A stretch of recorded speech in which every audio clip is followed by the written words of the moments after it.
تمام تعریفیں اللہ جل مجدہ الکریم کے لیے اور ہر قسم کے درود و سلام نبی مکرم نور مجسم شفیع معظم احمد مصطفیٰ جناب حضرت محمد مصطفیٰ صلی اللہ تعالی علیہ وسلم کی ذات والا صفات کے لیے اسلام و حسن معاشرت عنوان گفتگو ہے۔ انسان تنہا وقت گزار نہیں سکتا، انسان دیگر انسانوں سے مل کر جب وقت گزارتا ہے تو ایک معاشرہ ترتیب پاتا ہے۔ اسے بہت سارے لوگوں کی ضرورت ہوتی ہے اور بہت سارے لوگوں کی وہ خود ضرورت ہوتا ہے۔ انسان جب اس بات کو سمجھنے لگتا ہے کہ کچھ لوگوں کی میں ضرورت ہوں اور کچھ لوگ میری ضرورت ہے، پھر وہ یہ بھی سمجھتا ہے کہ میرے دل میں بھی کچھ لوگوں کے حقوق ہیں، میرے بھی کچھ حقوق ہیں جو لوگوں کی ذمہ داری ہے۔ ہم آج اسلام سے دوری کی وجہ سے اس کے معاشرت میں بڑے پیچھے رہ گئے ہیں۔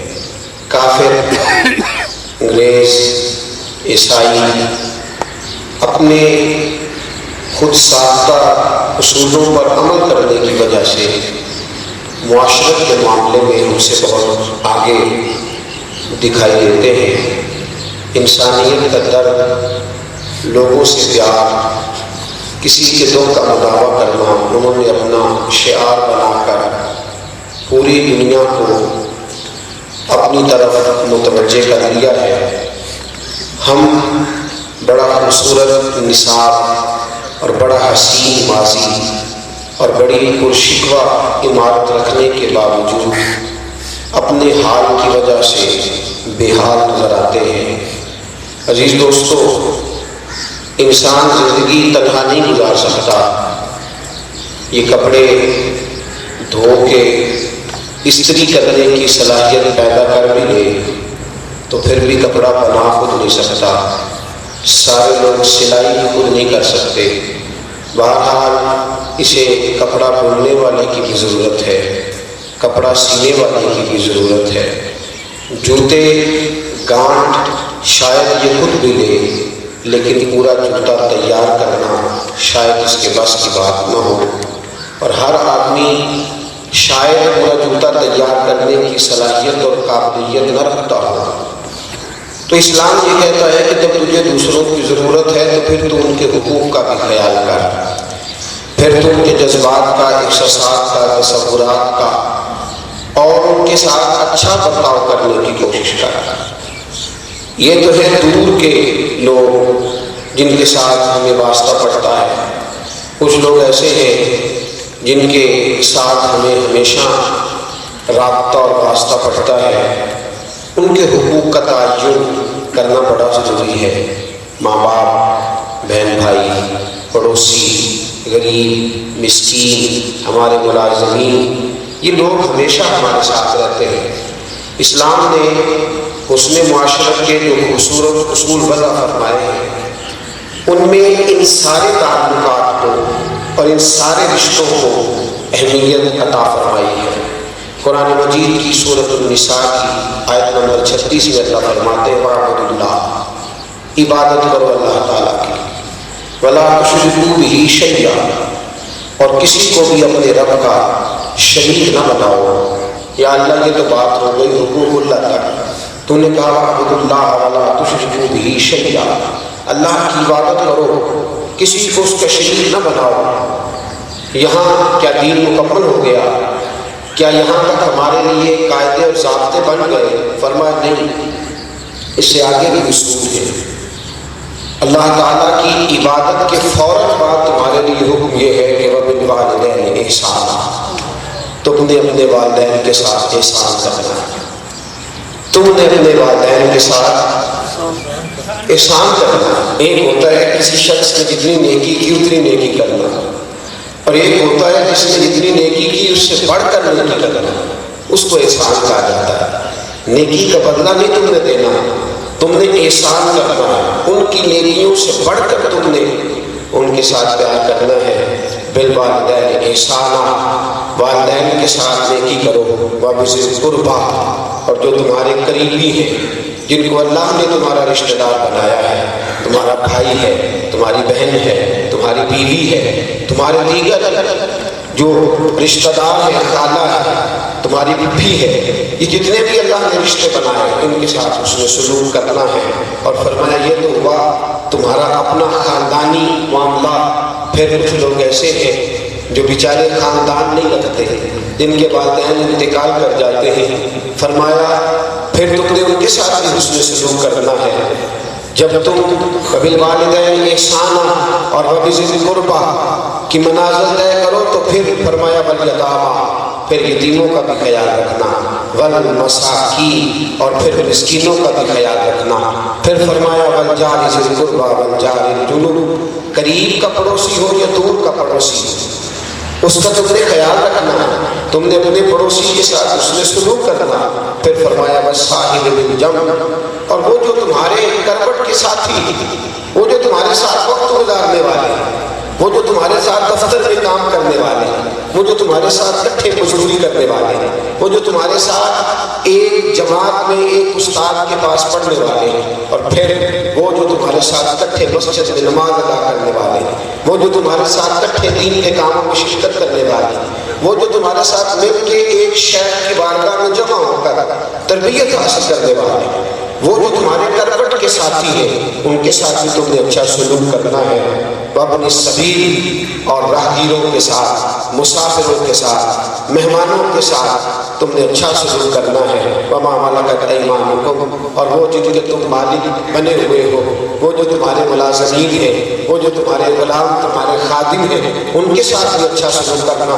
دیکھیے قرآن مجید کی ترتیب، قرآن مجید کی آیت کا ترجمہ سمجھ میں آ رہا ہے آپ کو؟ ذرا اس کی ترتیب ملاحظہ فرمائیے۔ وَاعْبُدُوا اللَّهَ وَلَا تُشْرِكُوا بِهِ شَيْئًا، اللہ کی عبادت سے بات شروع کی، پھر والدین کی بات کی، پھر رب کریم نے قریبی رشتہ داروں کی بات کی، پھر اللہ تبارک و تعالیٰ نے یتیموں اور مسکینوں کی بات کی، پھر میرے رب نے پڑوسیوں کی بات کی، پھر کروٹ کے ساتھی جو ہمارے ساتھ وقت گزارنے والے دوست احباب ہیں ان کی بات فرمائی، پھر مہمان اور مسافر کی بات فرمائی، پھر ملازمین کی، خدام کی، غلاموں کی بات ارشاد فرمائی۔ فرمایا ان سب سے اس میں سلوک کرنا۔ ان اللہ لا يحب من کان مختالا فخورا، فرمایا یاد رکھو جو تکبر والا اور بڑائی والا ہوتا ہے اور جو اتراتا پھرتا ہے وہ اللہ کو پسند نہیں ہوتا۔ جو ماں باپ کی فرما برداری نہیں کرتا وہ بھی متکبر ہے، قرآن مجید کی آیت بتلاتی ہے۔ جو رشتہ داروں سے اچھا سلوک نہیں کرتا وہ بھی اپنے آپ کو کچھ سمجھتا ہے، اور جو یتیموں اور مسکینوں کے سر پہ ہاتھ نہیں رکھتا، فرمایا تو تکبر کر رہا، تو غرور کر رہا، تو سمجھتا ہے شاید کوئی بے سہارا ہو سکتا ہے تو نہیں ہو سکتا۔ وارث شاہ مان کری نہ وارثہ دار، رب بے وارثہ کر کے مار دائی۔ فرمایا خیال کر، تکبر میں مبتلا نہ ہو۔ میرے دوستو یہ ساری معاشرت ہے جو قرآن مجید ہمارے سامنے رکھتا ہے اور ہمیں حکم دیتا ہے کہ اپنی زندگی کی تربیت کرو، اپنے آپ کو ڈھالو، غور کرو۔ میں ان ساری باتوں کو جب دیکھتا ہوں تو میں اپنے دوستوں سے کہا کرتا ہوں کہ خادم بن کے زندگی گزارو، سکھی رہو۔ جو مخدوم بنتا ہے نا کہ میری خدمت کی جائے، مجھے پوچھا جائے، وہ پریشان رہتا ہے۔ وہ کبھی کہتا ہے میرا بیٹا نہیں میری عزت کرتا، کبھی کہتا ہے جی میرا بھائی نہیں میری حیا کرتا، کبھی وہ کہتا ہے جی فلاں آدمی مجھے پیار سے نہیں دیکھتا، فلاں مجھ کے سلوک نہیں کرتا۔ جو خادم بننے کے چکر میں ہوتا ہے وہ پریشانی میں رہتا ہے، جو مخدوم بنتا ہے وہ پریشانی میں رہتا ہے، اور جو خادم بننے کا پروگرام بنا لیتا ہے اس کا خیال ہوتا ہے میں نے ماں باپ کی بھی نوکری کرنی ہے، میں نے بچوں کی بھی خدمت ہی کرنی ہے، میں نے بہن بھائیوں کو بھی میں نے لے کے چلنا ہے، دوستوں کو بھی میں نے ہی بھلا کرنا ہے۔ وہ میاں راجا سب دا سانجا، وہ بس سب کے لیے محبت کا مرکز بن جاتا ہے، وہ مرجع بن جاتا ہے، لوگ اس کی طرف توجہ کرتے ہیں۔ مخدوم والا پریشانی میں رہتا ہے اور جو خادم بن جاتا ہے وہ سکھی رہا کرتا ہے، اس کو پتہ نوکری کرنی ہے۔ تو میرے دوستوں بالوالدین احسانا، اللہ کی عبادت کے بعد فرمایا ماں باپ سے اس نے سلوک کر۔ یہ بھی بڑا کٹھن مرحلہ ہے۔ آج بچے سیانے ہو گئے، بچے سیانے، کسی شاعر نے کہا تھا بچے ہمارے حد کے ہوشیار ہو گئے، بچہ اگر PhD بھی کر لینا تو باپ نہیں بن سکتا. جو اس کا باپ ہے وہ PhD کا بھی باپ ہی رہے گا. چاہے بیچارہ پرائمری بھی پاس نہ کر سکا ہو، اس نے باپ ہی رہنا. اور بچہ تہجد گزار، عبادت گزار بھی ہو جائے پھر بھی وہ باپ کے مقام تک نہیں پہنچ سکتا. میرے رسول پاک علیہ السلام نے فرما دیا رضا اللہ فی رضا الوالد، فرمایا جس کا باپ راضی ہے اس کا رب راضی ہے، جس کا والد راضی ہے اس کا رب راضی ہے. بیٹے جتنے مرضی سیانے ہو جائے کتابیں پڑھ کے کہنے لگے ابا جی آپ کو کیا پتا؟ میں تجھے پتا تھا تو پہلے آتا تھا، تو اس کے بعد کیوں آیا ہے؟ اب تو ابا جی آپ کو کیا؟ ہم ایسی لاکھوں کتابیں قابل زبدی سمجھتے ہیں جن کو پڑھ کے بیٹے باپ کو خبتی سمجھتے ہیں. ماں کے ساتھ پیار، باپ کے ساتھ محبت، یہ انسان کے سلجھے ہوئے ہونے کی علامت، یہ اس کی حسن معاشرت کی علامت. جو سب سے زیادہ سمجھدار ہوتا ہے وہ اتنا ہی ماں باپ کا تابعدار ہوتا ہے. جو سب سے زیادہ تعلیم یافتہ مہذب ہوتا ہے اتنے ہی زیادہ رحمت کے بازو اپنے ماں باپ کے لیے پھیلاتا ہے. اور تو شکوے کرتا پھرتا ہے کہ ابا جی ایسے کرتے، اماں جی ایسے کرتی، ابا جی فلاں کام کرتے، اماں نے میرے ساتھ یہ کر دیا. رسول رحمت، نور مجسم، شفیع معظم، آقا کل، ختم رسول، دانا رسول، سرور سروراں احمد مصطفیٰ محمد مصطفیٰ صلی اللہ علیہ وسلم نے کیا فرمایا؟ ایک صحابی نے عرض کی یا رسول اللہ صلی اللہ علیہ وسلم ماں باپ سے اس نے سلوک کروں چاہے وہ ان پر ظلم کرے. نبی پاک نے کبھی ایک جملہ بھی اضافی نہیں بولا. آج صحابی نے پوچھا حضور وہ ظلم کرے تو میں خدمت کروں؟ اللہ کے حبیب اتنا ہی کہہ دیتے نا ہاں وہ ظلم بھی کرے تو خدمت کر. یہاں بھی کہہ دیتے تو بات مکمل کی تکمیل ہو جاتی عنوان کی. لیکن میرے حبیب نے فرمایا او یظلمو او یظلمو او یظلمو، چاہے وہ ظلم کرے، چاہے وہ ظلم کرے، چاہے وہ ظلم کرے. 3 مرتبہ فرمایا تو ایک بار پوچھتا ہے وہ 3 دفعہ بھی ظالم ہو تو پھر بھی بیٹے کے لیے حکم یہ ہے کہ وہ ماں باپ کی خدمت ہی کرے، پھر بھی بیٹی کے لیے حکم یہ ہے کہ وہ اطاعت ہی کرے، پھر بھی ماں باپ کے لیے تیرے بارے میں حکم یہ ہے کہ تو ان کے سامنے جھکا ہی رہے گا، تو ماں باپ کی تابعداری کرے گا، تو ان سے پیار کرے گا، تو ان سے محبت کرے گا. یہاں سے ایک آدمی نے 3 لاکھ 3.5 لاکھ 4 لاکھ 5 لاکھ روپیہ خرچ کیا.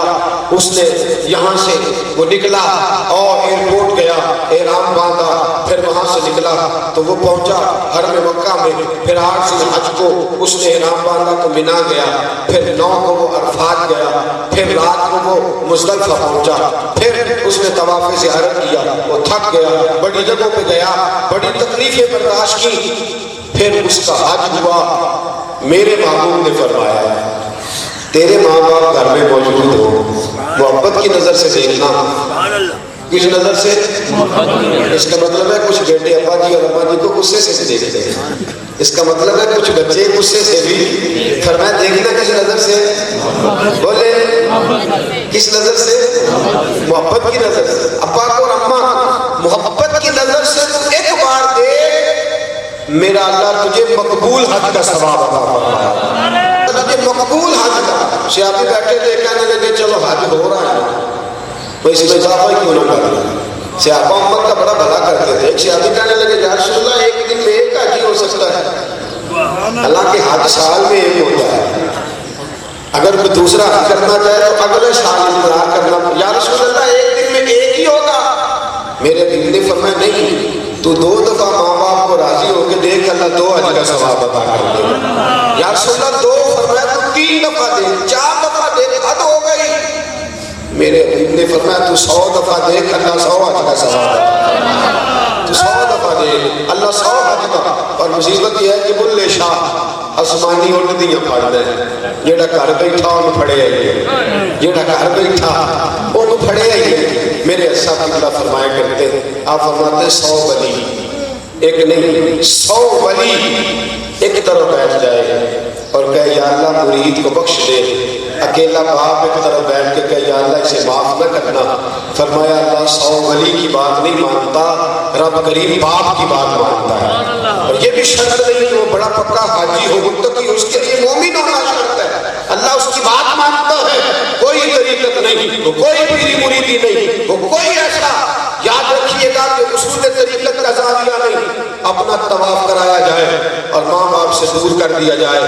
جو جتنا ماں باپ کا تابع دار رہے گا اسے بزرگ کا فیض بھی اتنا زیادہ ہی نصیب ہوگا. یاد رکھیں کل شاخ و آسمانی انہوں نے پڑھنا ہے جڑا گھر بیٹھا انہوں پڑھے گئے. بہرحال اس زبان پر میں بڑی تفصیلات کے ساتھ مختلف مواقع پر بات کرتا آیا ہوں. میرے نبی پاک علیہ السلام نے دعائیں بھی بڑی دی اور ایک جگہ پہ حضور نے لفظ ارشاد فرمائے. میرے استاد گرامی رحمۃ اللہ علیہ فرمایا کرتے تھے یہ حدیث جب بھی سنتے ہیں دعا کرتے ہیں کہ یا اللہ ہمیں ان لوگوں میں شامل نہ کرنا. آمین تو کہتے ہیں یا اللہ ہمیں ان ظالموں میں شامل. نبی پاک صلی اللہ علیہ وسلم سیڑھیوں پہ چڑھے. روایت لمبی ہے لیکن میں عنوان کی بات کرتا ہوں. ممبر کی سیڑھی پر قدم رکھا تو کہا آمین. صحابہ نے کہا یا رسول اللہ آمین کہہ رہے تھے. فرمایا حضرت جبریل آئے ہوئے تھے اور وہ کہہ رہے تھے یا رسول اللہ صلی اللہ علیہ وسلم اس کی ناک خاک آلود ہو جائے یعنی وہ رسوا ہو جائے. اس کی ناک خاک آلود ہو جائے جس کو بوڑھے ماں باپ ملے اور وہ خدمت کر کے جنت حاصل نہ کرے.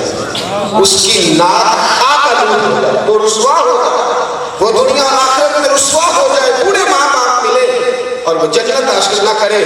حضور فرماتے جبریل نے کہا تو میں نے کہا آمین. گویا محبوب فرماتے میری بھی دعا یہی ہے کہ جو ماں باپ کی خدمت کر کے جنت حاصل نہ کرے اس کی ناک خاک آلود ہو جائے. میرے دوستوں بوڑھے ماں باپ تکلیف میں ماں باپ تو بچہ ہوتا ہے نا بچہ تو تیرے والدین تجھے انگلی پکڑ کے چلاتے ہیں تو 100 دفعہ گرتا ہے تجھے اٹھاتے ہیں اور وہ بوڑھے ہو جائیں نا تو گلی میں نکلتے ٹھوکر لگ جائے تو کہتا ابا جی کی لوڑ سی بار ہوتی جتنے ایسو تھی ٹھیک سو کیا ضرورت تھی. تو دلیلیں دیتا پھرتا ہے. تیرا بیٹا 100 دفعہ پوچھتا ہے تو 100 دفعہ جواب دیتا ہے اسے پتہ نہیں بیچارے کو. تیرا باپ دوسری دفعہ پوچھتا ہے تو کہتا ابا جی کیا کرنا ہے آپ نے پوچھ کے چھوڑ دے. میرے دو ڈر اس وقت سے جب تو بوڑھا ہوگا ڈر اس وقت سے جب تیرے وجود اور آشاب میں نکاحت آئے گی اس وقت سے ڈر. آج تھوڑے سے پیسے بچہ کمانے لگ جائے تھوڑا سیٹ ہو جائے ابے سے حساب کرنا شروع کر دیتا ہے. باپ سے جو حساب کرتا ہے وہ گھاٹے میں رہتا ہے. والد سے جو حساب کرتا ہے وہ نقصان میں رہتا ہے. میرے ابا جی کی قبلہ مرحوم علیہ رحمہ ایک دن مجھ سے فرمانے لگے گھر میں بھینسیں تھیں تو میں نے کہا کہ ابا جی ان کو بیچ دیں. کیا ہمارے لیے مسئلہ بنایا ہوا ہے اتنی مشکل کام ہے سویرے سویرے جانا پھر رات کو جانا کپڑے بھی پاک نہیں بہانے ہوتے ہیں نا بہانے کرتے ہیں ہم کپڑے بھی صاف نہیں رہتے نماز پڑھنی ہوتی ہے مدرسہ جانا ہوتا ہے. تو مجھے فرمانے لگے بیٹا میری بات مانتے ہو تو خالص دودھ پیتے ہو ترس نہیں رہو گے. میری بات مانتے ہو تو خالص دودھ پیتے ہو پریشان نہیں رہو گے. جب کبھی سناٹے میں سوچتا ہوں اور گھر والے کہتے ہیں کہ فلاں چیز صحیح مجھے اثر نہیں آ رہی تو میں نے کہا بھی نہیں سکتی حضور جو فرماتے ہیں صحیح فرمایا کرتے ہیں. وہ تابع داری کا صلہ الحمدللہ بڑی اچھی چیز ہے. آپ بڑی محبت کے ساتھ میرے لیے چیز ڈھونڈ کے لاتے ہیں لیکن عرض یہ کرنے جا رہا ہوں کہ بزرگ جو فرما دیتے ہیں اس کی سینکڑوں ہم سمجھتے نہیں. اس وقت جوانی میں برا لگتا ہے اس وقت بچپنے میں برا لگتا ہے لیکن میرے ابا جی فرمایا کرتے تھے جو باپ کی جھٹکیاں سہ گیا. میرے والد صاحب فرمایا کرتے تھے جو باپ کی جھٹکیاں سہ گیا وہ زمانے کی جھٹکیوں سے بچ گیا. جو باپ کی جھٹکیاں سہ گیا وہ زمانے کی جھٹکیوں سے بچ گیا. اور قسم اللہ کے تجربے کی بات عرض کر رہا ہوں باپ اور ماں کی جھٹکیاں برداشت کر لو انشاءاللہ زمانہ جھٹکیاں نہیں دے گا تمہاری تابع داری کرے گا تمہاری فرما برداری. بلے شاہ آسمانی اٹھتی ہے پڑھنا جڑا گھر بیٹھا انہوں پڑھے میرے دو یاد رکھ غور کر. فرمایا والدین کے ساتھ اور یہ لفظ بڑے حسین ہے. فرمایا میں نے جنت کی ماں کے قدموں کے نیچے رکھ دی ہے. ماں کی قدموں جنت کدھر ہے ماں کے قدموں کے اتنی اونچی جنت جو 7 آسمانوں سے اوپر تھی سدرۃ المنتہا سے اوپر.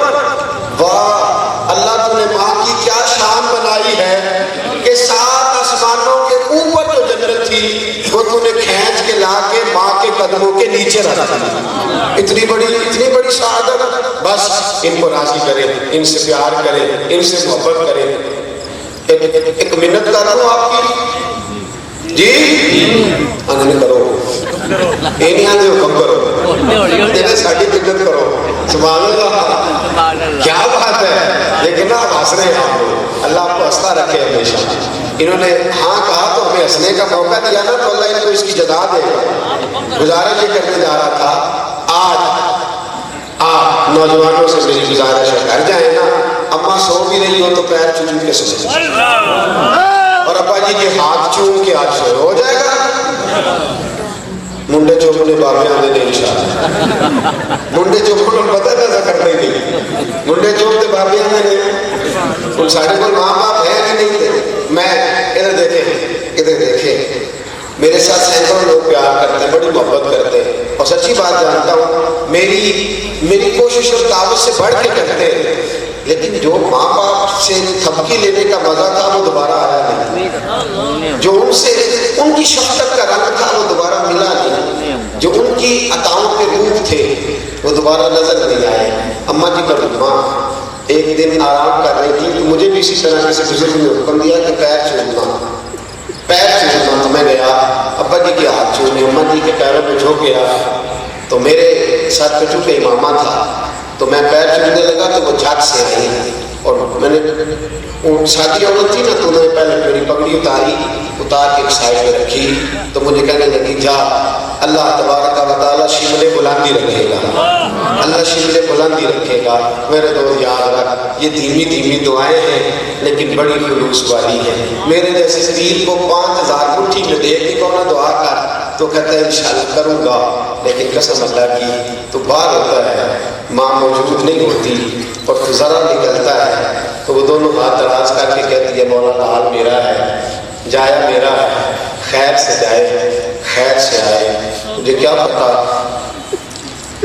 ان دعاؤں کا جو رنگ ہے اور ان کی جو مٹھاس ہے، اماں کو آیتیں صحیح نہیں پڑھنی آتی، اماں کو چاہے وظیفے صحیح نہیں پڑھنے آتے، اسے اور کوئی کام بھی صحیح نہ کرنا آتا ہو تو بچوں کے لیے خیر سے صحیح مانگنی آتی ہے، بچوں کے لیے خیر مانگنے کا اسے اللہ نے بس دے کے بھیجا، یہ اللہ نے دے کے بھیجا ہے، اس وصف کا بڑا کمال ہے۔ بہرحال مضمون کو آگے بھی لے کے جانا ہے، ماں باپ کے آج ضرور باپ کے ہاتھ چومے، ماں کے قدم چومے اور چوم کے دیکھیں۔ میں اکثر دوستوں سے کہتا ہوں کہ بچہ پوری تابع داری نہ بھی نہ کرے، رات میں پیر پکڑ لاؤ اماں ابا جی دبا دو، لاؤ اماں جی دبا دو، کہتے نہیں بیٹے تو تھکا ہوا جا کے سو، اور سویرے سارے محلے کی بیویوں کو بتاتی ہے بڑا تابع دار ہے، تھک کے آتا ہے پھر میرے پیر دبا کے سو۔ ماں باپ سے تو انعام لینا بڑا آسان ہے، کوشش فرمائیں اللہ جن کے والدین زندہ ہیں انہیں تابع داری کی توفیق عطا فرمائے، اور جن کے گزر گئے اللہ ان کی قبر پہ اپنی رحمت کا ساون بادوں برسائے۔ پھر آگے ارشاد فرمایا باب ذی القرب، فرمایا کہ جو تمہارے قریبی ہیں ان کے ساتھ اس میں سلوک کرو۔ میرے محبوب صلی اللہ علیہ وسلم نے فرمایا جو چاہتا ہے عمر لمبی ہو جائے اور رزق وسیع ملے، عمر لمبی ملے، رزق وسیع ملے، وہ اپنے رشتہ داروں کے ساتھ اچھا سلوک کرے، اللہ عمر بھی لمبی عطا فرمائے گا، رزق بھی وسیع عطا فرمائے گا۔ اور پھر نبی پاک صلی اللہ علیہ وسلم نے فرمایا حسن سلوک یہ نہیں کہ جس کا تیرے ساتھ پیار ہے تیرا بھی اس کے ساتھ پیار ہے، بلکہ فرمایا من کا حقا، حسن سلوک یہ ہے کہ جو تیرے ساتھ توڑے اس کے ساتھ جوڑنے والے کے ساتھ سارے جوڑتے۔ میرے محبوب علیہ السلام سے کسی نے پوچھا حضور افضل صدقہ کون سا، افضل نیکی کون سی ہے؟ فرمایا اس رشتہ دار کے ساتھ نیکی کر جو تیرے بارے میں دل میں بغض رکھتا، کینہ رکھتا، عداوت رکھتا، جو تیرے ساتھ دشمنی رکھتا، جو پیسہ تو اس رشتہ دار پہ خرچ کرے گا اللہ تجھے اس کا سب سے زیادہ اجر عطا فرمائے گا۔ کریں گے انشاءاللہ؟ رشتہ داروں پر نیکی کریں گے انشاءاللہ؟ نیکی تو اصل یہ ہے نا رشتہ دار ناراض ہو اس کو پتہ ہی نہ چلے میری خدمت کون کر رہا ہے، آپ کر جائیں، مشکل بات ہے کہ ہو جائے گا انشاءاللہ، اللہ پاک جزا دے گا، آپ ہمت کریں گے تو انشاءاللہ ہو جائے گا۔ اور سن لیں میرے نبی پاک صلی اللہ علیہ وسلم نے فرمایا جس عمل پر اللہ سب سے پہلے جزا دیتا ہے وہ رشتہ داروں سے اچھا سلوک ہے، اور فرمایا جس عمل پر اللہ سب سے پہلے سزا دیتا ہے اگر اچھا سلوک نہ کرو وہ رشتہ داروں کے ساتھ قطع تعلق ہے، اللہ بڑی جلدی اس کی سزا دیتا ہے۔ میرے نبی پاک علیہ السلام نے ایک دن فرمایا اٹھے اور میری محفل سے نکل جائے، حضور کون؟ فرمایا جس نے اپنے رشتہ داروں کو ناراض کیا ہوا ہے، نبی پاک نے نکال دیا، رحمت للعالمین نکل جائے۔ اللہ صلی اللہ تعالیٰ علیہ وسلم میں نے تو صرف اپنے ایک رشتہ دار کی دیوار میں پیشاب کر دیا تھا، وہ ناراض ہو گئے اور میں اٹھ تو بھی جا، جب تک تیرا رشتہ دار راضی نہ ہو جائے میری بارگاہ میں حاضر نہ ہو۔ اتنا سخت حکم لگایا۔ اللہ ہمیں رشتہ داروں سے بنائے رکھنے کی توفیق عطا فرمائے۔ ایک بات کہہ دیں بزرگوں کے لیے، بزرگ ناراض تو نہیں ہو جائیں گے۔ ایک بزرگ مجھے کہنے لگے کہ میں منڈے نو آنا کہ چاچے کے گھر بیاہ کرنا ہے، منڈے نہیں کرنا۔ میں کو نہیں وجہ ہے نا، تسی ساری مروں نے چاچے دیا تعریفاں کیتیاں ہوں گی نا، بڑا چنگا ہے، چاچی بڑی چنگی ہے، تا نہیں مانتا کہ نہیں تعریفاں دیا سب کو نہیں کی۔ تو میں کہ پھر تسا انہوں نے دماغ میں پایا ہے کہ رشتے دار چنگے کہ ان کی ایسا ہوتا ہے کہ نہیں۔ ہم پہلے نا چھوٹی چھوٹی گیتیں، چھوٹی چھوٹی باتیں جو بات نہیں بھی ہوتی، شریکہ ہوتا ہے نا تو اس میں ہر بات بری لگتی ہے، پہلے بچوں کا دماغ فل کر لیں گے، پھر موٹا آتا ہے میں اپنے نہیں کرانا، باہر پہنچ جتنے مرضی کا رہا۔ اس کی وجہ یہ ہے کہ ہم پہلے ان کے دماغ کے اندر یہ بھر لیتے ہیں، تو رشتہ داروں کا پیار اور محبت بھی ماں باپ کی ذمہ داری ہے بچوں کے دلوں کے اندر ڈالنا۔ یہ ڈالیں گے تو بچے رشتہ داروں کے ساتھ اچھا سلوک کریں گے۔ پھر آگے ارشاد فرمایا رب کریم نے کیول یتام والمساکین، یتیم اور مسکینوں سے اچھا سلوک کرو، یتیم اور مسکینوں سے۔ میرے نبی پاک علیہ السلام نے فرمایا دنیا میں سب سے عزت والا گھر وہ ہے جس گھر میں یتیم عزت کے ساتھ وقت گزار رہا، اور سب سے برا گھر وہ ہے جس میں یتیم رہتا ہو اس کے ساتھ اچھا سلوک نہ کیا جاتا۔ اور یاد رکھیں یتیم اس وقت تک ہے جب تک نابالغ ہے، جو بالغ ہو جائے کہ وہ یتیم نہیں رہتا شریعت اسلام میں۔ بلوغت میں پہنچ گیا تو اس معاملے سے نکل گئے تو یتیم کے ساتھ اس نے سلوک۔ میرے نبی پاک صلی اللہ علیہ وآلہ وسلم نے ارشاد فرمایا تو یتیم کی پرورش کر کے آ، یتیم سے پیار کر کے آ، جس طرح میری یہ دو انگلیاں جڑی ہوئی ہیں اس طرح میرے ساتھ جڑ کے جنت میں داخل ہو جائے۔ اور ایک عجیب حدیث پڑھی میں نے ترغیب و ترہیب میں، عجیب حدیث، اللہ کے رسول علیہ السلام فرماتے ہیں میں قیامت کے دن جنت کا دروازہ کھولوں گا تو ایک عورت مجھ سے پہلے جنت میں موجود ہوگی، مجھ سے بھی پہلے۔ اللہ کے محبوب علیہ السلام فرماتے ہیں میں اس سے پوچھوں گا بیوی تو مجھ سے بھی پہلے آ گئی؟ وہ کہے گی یا رسول اللہ کلمہ تو آپ کا پڑھتی تھی، آئی تو آپ کی برکت سے ہی۔ حضور فرمائیں گے بتا تیرا عمل کیا ہے، کس عمل کی وجہ سے تو مجھ سے بھی پہلے آ گئی؟ تو اللہ کے محبوب علیہ السلام فرماتے ہیں وہ عرض کرے گی یا رسول اللہ میرے یتیم بچے تھے اور میرا خامد انتقال کر گیا تھا، خامد کے انتقال کے بعد ان یتیموں کی خاطر میں نے جوانی بھی ساری داؤں پہ لگا دی، میں نے خوشیاں بھی داؤں پہ لگا دی، حضور میں نے شادی نہیں کی، یا رسول اللہ میں ان کے لیے بیٹھی رہی، میں نے اپنی ساری خوشیاں قربان کر دی اور یتیم میں نے پال لیے۔ فرمایا اللہ نے مجھے انعام یہ دیا ہے جنت بھی سب سے پہلے میرے حصے میں آئی ہے اور آپ کی ملاقات بھی سب سے پہلے میرے حصے میں آئی، یہ اللہ نے مجھے انعام دیا۔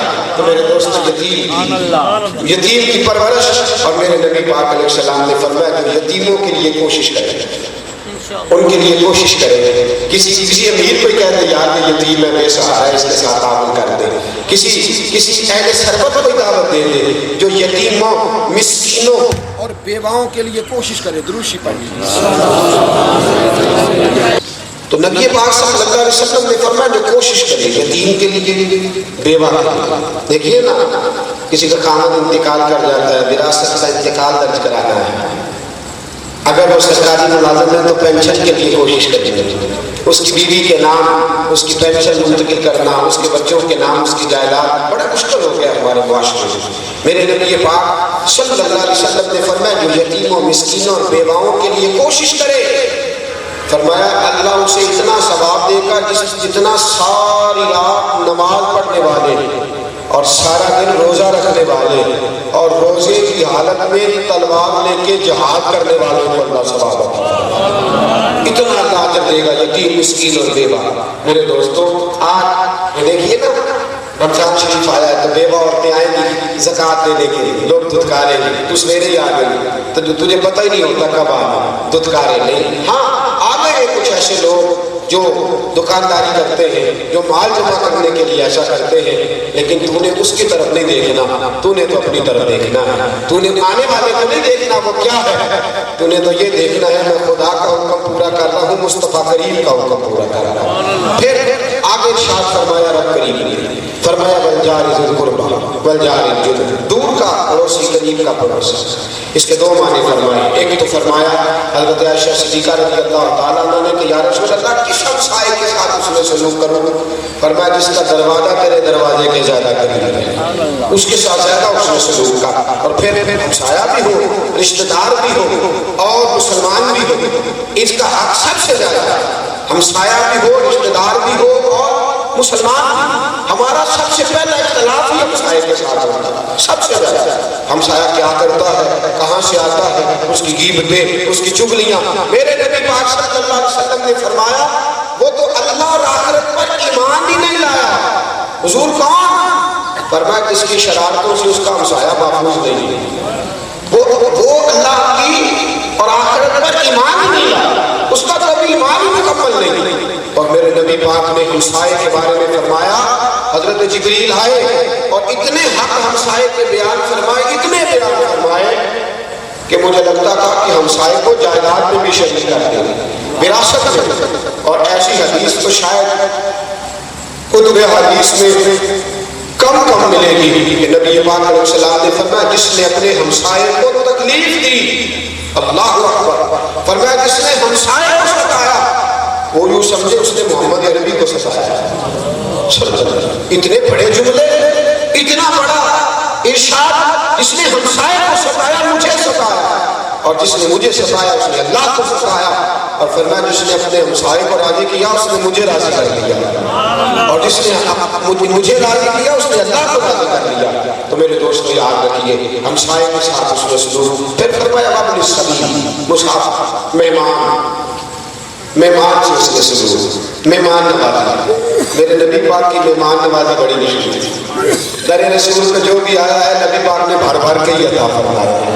مہمان نوازی، نبی پاک نے فرمایا مہمان 3 دن ہے، مہمان کو چاہیے 3 دن سے زیادہ کسی کی ہنر ہو وہ چلا جاتا، مہمان نوازی 3 دن ہے، اس سے زیادہ پھر صدقہ ہے۔ پھر وہ یہ نہ مطالبہ کرے کہ اب میں مہمان ہوں تو میری متکلم دعوت کی جائے، پھر جو میزبان کے پاس ہوگا وہی پیش کر سکے۔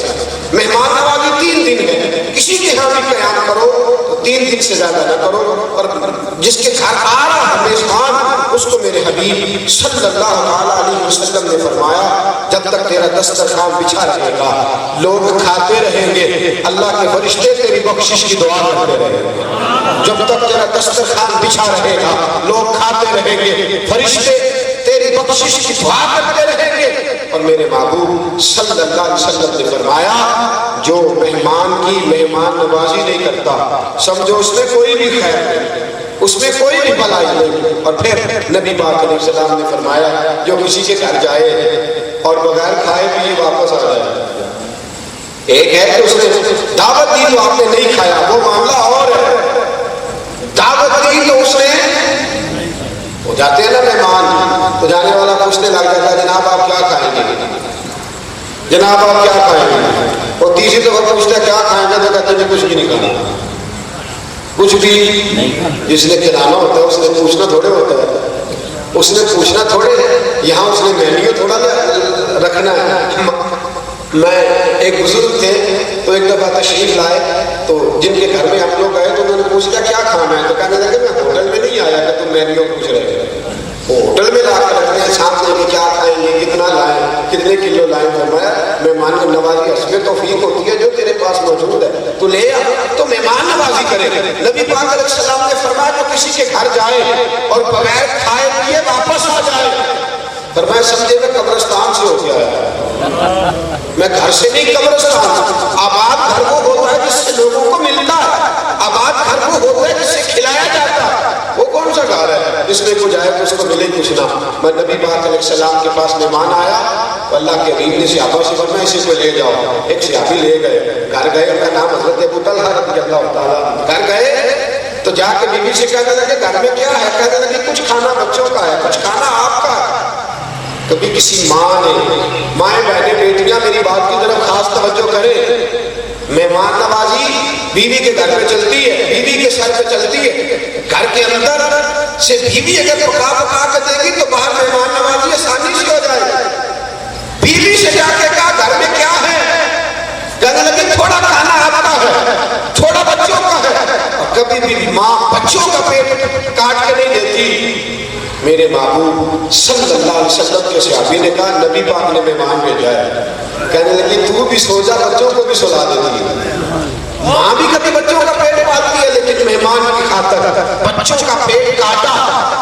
اور پھر صحابی کہنے لگے کہ مہمان تو مجھے کہے گا ساتھ کھاؤ, اور ساتھ کھانا سنت بھی ہے, کیا کریں گے؟ تو بی بی صاحبہ کہنے لگی تو جب کھانا کھانے لگے گا تو میں چراغ بجھا دوں گی, تو ہاتھ ہلاتے رہنا, مہمان سمجھے گا کھا رہا. دیکھو مہمان نوازی, غربتیں تو بڑی ہیں ان لوگوں. دیکھیں نا, دو آدمیوں کا کھانا بھی نہیں کہ دونوں مل سکے, پھر بھی مہمان نوازی. تو کہتا جی میں کیسے مہمان نوازی کروں, میں تو غریب آدمی ہوں. بھائی مہمان نوازی ہوتی ہے, اس کا یہ مطلب نہیں. ہمارے مولانا ابو داؤد صاحب قبلہ الحاج شیخ ابو داؤد محمد صادق صاحب, لوگ مہمان جاتے, بھائی صاحب قبلہ کا طریقہ ہوتا ہے ٹھنڈا پانی سادہ برف ڈال کے ٹھنڈا پانی پیش کرتے. تو کہتے محسوس نہ کرنا کہ انہوں نے بڑی بوتل لا کے کیوں نہیں پلائی, میں مہمان نوازی رزق حلال سے کرتا ہوں, جو میرے پاس ہوتا ہے پیش ضرور کر دیا کرتا ہوں. میں اس کے لیے پابندی نہیں لگاتا دینا کیا, میں رزق حلال جو میرے پاس ہے میں پیش کرتا ہوں. صحابی نے خود کو ہاتھ ہلاتے رہے اور مہمان کھاتا رہا, مہمان سیر ہو گیا, صحابی بھوکے رہے. سویرے در رسول پہ گئے, کہتے مجھے بتانا نہیں پڑا, مہمان نوازی کی ہے تو خدا کو بھی یاد ہے, محمد مصطفیٰ کو بھی یاد ہے. میرے رسول کریم صلی اللہ علیہ وسلم نے فرمایا رات تیری مہمان نوازی خدا کو بھی بڑی پسند آئی ہے, مصطفیٰ کو بھی بڑی پسند آئی. فرمایا اس کی برکت سے اللہ تجھے رزق حلال عطا فرمائے گا. فرماتے پھر اللہ نے مجھے دیا اور بڑا دیا, اور پھر رب کریم نے خزانے کھول کے دیا. تو فرمایا مہمان نوازی کرو, پھر وما ملکت ایمانکم, جو ہے نا تمہارے غلام خادم نوکر, ان کے ساتھ اچھا سلوک کرو.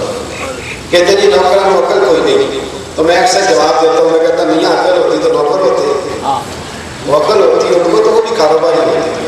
اگر وہ پڑھے لکھے ہوتے تو میاں وہ بھی کسی اور سے فائدہ, وہ بیچارے پڑھ نہیں سکے, اللہ کی تقسیم ہے نا, شعور نہیں حاصل کر سکے. رب کریم نے تیری طرف رجوع کرا دیا ان کا, تو کہتا ہے کہ سیانے نہیں ہے, وہ مارتا ہوں میں فلاں کرتا ہوں میں فلاں کرتا ہوں. یہ بات وجہ ہے کہ ملازمین میں بھی غلطی ہوتی ہے. اور یاد رکھیں جو کسی کی نوکری کرتے ہیں, میرے نبی پاک علیہ السلام نے فرمایا جب اپنے مالک کی بات مان, اور پھر جم کے جب اپنے مالک کی بات مانے گا اور وقت پہ نماز پڑھے گا, اللہ باقیوں کو ایک نماز کا ثواب دے گا. جو کسی کی نوکری کرنے والا ہوگا اللہ اسے ڈبل نماز کا ثواب عطا فرمائے گا, اس لیے کہ وہ مالک کو بھی راضی کر رہا. تو جن دیکھیں نا اللہ کریم نے مالک بنا دی ہے, تب ایسا نہ ہو کہ اللہ ناراض ہو جائے کہ میں نے تمہیں عزت دی تو تم کیا بن گئے. بڑے بڑے لوگوں نے حقوق بیان کیے ملازمین, بڑے حقوق کا یہ کر دو وہ کر دو وہ کر دو, لیکن میرے نبی پاک نے جو لفظ بیان فرمائے وہ بڑے قیمتی ہیں. حضور نے فرمایا تمہارے غلام تمہارے بھائی ہیں, بات ہی ختم کر دی. تمہارے غلام تمہارے بولیے, تمہارے ملازم تمہارے بھائی ہیں. فرمایا جو کھاؤ انہیں کھلاؤ, اور جو پہنے انہیں پہلاؤ. حضرت ابو ذر غفاری رضی اللہ تعالیٰ عنہ کے پاس 6-7 ملازم تھے, بڑا آپ ان کو سختی فرماتے تھے. جب کلمہ پڑھا واپس گئے تو حضرت ابو ذر غفاری نے خود دسترخوان بچھایا, خود روٹی لگائی, سالن رکھا, پانی رکھا, کھجوریں رکھی, سرکہ رکھا, پھر اپنے سارے غلاموں کو ساتھ بٹھایا, سالن ڈال ڈال کے دیتے. غلام کہنے لگے آپ کی سمجھ نہیں آ رہی, پر میں تمہیں آپ نہیں سکتی, پہلے میں کوئی اور ہوتا تھا, اب میں محمدی بن کے آیا, اب میں نبی پاک صلی اللہ علیہ وسلم کا کلمہ پڑھ کے آیا. اب تمہیں سمجھ, میرے حبیب نے فرمایا تمہارے بھائی ہیں, میں تم سے بھائیوں کیسے سنوں. انہوں نے کھانا چھوڑ دیا, سارے غلاموں نے کہتے ہم تو نہیں کھاتے. کہا کیوں؟ کہا جس نبی نے تجھے رنگایا ہمیں بھی لے جا, ہم بھی محمدی بننا چاہتے ہیں, ہم بھی رسول اللہ کی نوکری کرنا چاہتے ہیں. میرے دوست یاد رکھو, حضرت ابن مسعود رضی اللہ تعالیٰ عنہ صحابی ہیں, فرماتے میں اپنے غلام کو مار رہا تھا, پیچھے سے نبی پاک آ گئے. حضور نے آواز دی کہ میں صبر کر, ٹھہر جا, یا رسول اللہ کی بڑی غلطیاں کرتا ہے. نبی پاک نے فرمایا یاد رکھ تیرا اس پر اختیار تھوڑا ہے اور میرے رب کا تجھ پر اختیار زیادہ ہے. میرے اللہ کا تجھ پر اختیار, تو آج اسے مار رہا ہے تو کل اگر اللہ نے سزا دی تو کیسے برداشت کرے. رک جا. عرض کرنے لگے یا رسول اللہ میں اپنے غلام کو ایک دن میں کتنی بار معاف کروں, یہ بڑی غلطیاں کرتا ہے, کتنی بار. میرے نبی پاک نے فرمایا ایک دن میں 70 بار تو میرے کہنے پہ معاف کر. کتنی دفعہ بولے, سارے بولے, غلام کو کتنی دفعہ معاف کرنا, دکان پہ ڈیرے پہ کاروبار میں جو ملازم ہے اسے کتنی دفعہ معاف کرنا ہے کہ دن یہ کس کا فرمان ہے؟ ہو جائے گا انشاءاللہ تعالی 70 دفعہ معافی دے دی ہے 71ویں دفعہ مرضی کرنے کی اجازت دی ہے انشاءاللہ 71ویں دفعہ ایک دن میں آئے گی نہیں تو میرے نبی پاک صلی اللہ علیہ وسلم نے حد کر دی اور پھر کس طرح سے آپ نے اس بات کو نبھایا مولا علی شیر خدا غلام کو لے کے بازار گئے کپڑے خریدنے فرمایا تو بھی جوڑا لے لے میں بھی جوڑا لے لیتا ہوں ایک جوڑا خرید لیتے حضرت علی نے بھی جوڑا خریدا انہوں نے بھی جوڑا خریدا کہتے ہیں جب کپڑے لے کے باہر نکلے تو دکاندار حیران ہو گیا کہنے لگا عجیب بات ہے قیمتی کپڑا غلام نے خریدا ہے اور ہلکا کپڑا مالک نے خریدا ہے تو حضرت علی کہنے لگے میں تو بوڑھا ہوں یہ جوان ہے اس کو اچھا کپڑا پہننا چاہیے کہا یہ آپ کا نوکر ہے آپ کا غلام ہے آپ کا خادم ہے فرمایا یہ پہلے کی بات تھی جب سے محمد کا کلمہ پڑھا ہے انہوں نے ہمیں بھائی بھائی بنا دیا بھائی بھائی بنا دیا ہے صلی اللہ علیہ وسلم کس نے زنگوں کو اٹھایا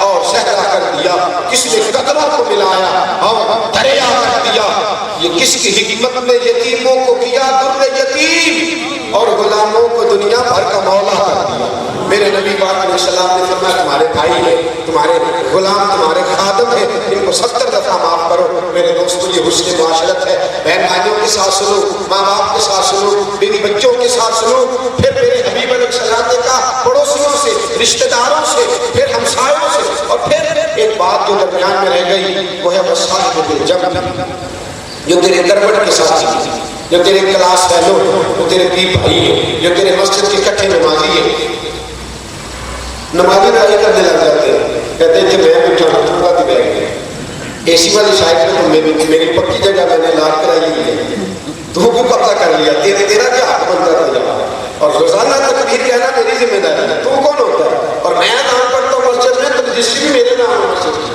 تیرا کوئی اختیار نہیں کہ بول نہیں سکے میرے دوستوں یہ جو ہمارے دوستانے ہیں یہ جو یارانے ہیں یہ جو تعلقات ہیں میرے نبی پاک صلی اللہ علیہ وسلم نے فرمایا ان تعلقات کو اللہ کی رضا کے لیے کر دے بوڑھوں کو عزت دے چھوٹوں کو شفقت کا پیار کا محبت کا اور تو عزت دینا سیکھ اللہ تجھے عزت عطا فرما دے اللہ عزت عطا میرے دوستوں یہ جو ہمارے دوست ہوتے ہیں کلاس فیلو ان کے حقوق ہوتے ہیں ان کے ساتھ پیار کریں ان کے ساتھ محبت کریں اور میرے نبی پاک صلی اللہ علیہ وآلہ وسلم نے ارشاد فرمایا قیامت کا دن ہوگا دو دوست جو کٹھے نمازیں پڑھتے تھے کٹھے روزے رکھتے تھے کٹھے عبادت کرتے تھے کٹھے دین کے کام کرتے تھے فرمایا دونوں اللہ کی بارگاہ میں کھڑے ہوں گے ایک کے لیے جنت کا فیصلہ جاگ رہے ہیں آپ لوگ جو اکٹھے ہوتے ہیں ایک کے لیے جنت کا فیصلہ اور دوسرے کی گناہ زیادہ ہو گئے تو اس کے لیے اللہ نے جہنم کا فیصلہ کر دیا تو جس کو جنت ملی تھی نا وہ اللہ کی توفیق سے بولنے لگا کہنے لگا یا اللہ وہ میرا یار ہے وہ جنت میرے کس کاری کی تیار نہ کرنا وہ دوزخ میں نے لکھ بہشتہ جتے سونا یا اللہ میرا یار میرے ساتھ نمازیں پڑھنے والا روزہ رکھنے والا درس پہ جانے والا مذہبی محافل میں پہنچنے والا مجھے جنت اور اس سے جہنم یا اللہ فضل فرما اس پر بھی کرم فرما اللہ فرماتا ہے تجھے اگر اپنے یار سے پیار ہے تو میرا تو بندہ ہے میری تو مخلوق ہے اور میں پکڑ اس کا بازو اور دونوں جنت کے اندر داخل ہوتا ہے تو میرے دوستو یہ جو رشتے ہیں یہ بڑے پیارے ہیں یہ بڑے دلنے ہیں یہ بڑی محبت کے ہیں میرے رسول پاک علیہ السلام نے فرمایا جو دو لوگ اللہ کی رضا کے لیے پیار کریں کوئی دنیاوی لالچ نہ ہو اللہ کی رضا کے لیے دو پیار کرے فرمایا اللہ ان دونوں سے پیار کرنا شروع فرما دیتا ہے اللہ ان دونوں سے پیار کرتا ہے یہ رشتے ہیں یہ پیار ہے میں نے شروع میں کہا تھا خادم بن جاؤ پہلے ماں باپ کی نوکری کرو بہن بھائیوں کی نوکری کرو پھر بال بچوں کی نوکری کرو پھر محلے داروں کی غریبوں کی مسکینوں نوکری کرنی شروع کر دو جو خادم بنتا ہے وہ بڑا سخی رہتا ہے جو خادم بنتا ہے اسے بڑا مزہ آتا ہے جو خادم بن جاتا ہے وہ بن جاتا ہے وہ بن جاتا ہے بس اپنے آپ کو وقف کر دو خدمت میں تو خدمت کرنی شروع کر دے اللہ تبارک و تعالیٰ تیرے دل کو سکون دینا شروع فرما دے گا ہمیشہ ملتے خیر الانام میں گزرے دعا ہے جو عمر درود و سلام میں گزرے باخر دعوانا الحمدللہ